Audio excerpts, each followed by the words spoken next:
Welcome back to my Monday Minute series all about closing techniques. Today, we talk about the yes close.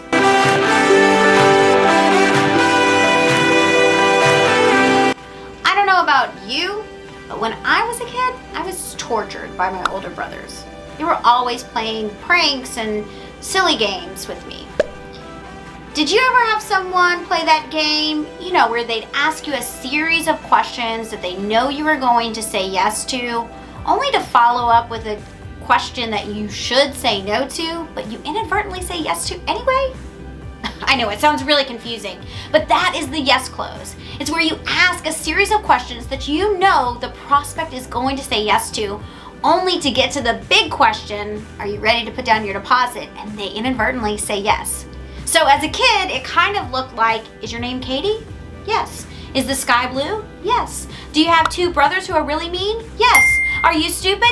Yes. No, I'm not stupid. I already said yes. So when you get ready to close that sale with your prospect, you want to say things like, you wanted a 2-bedroom, right? Yeah.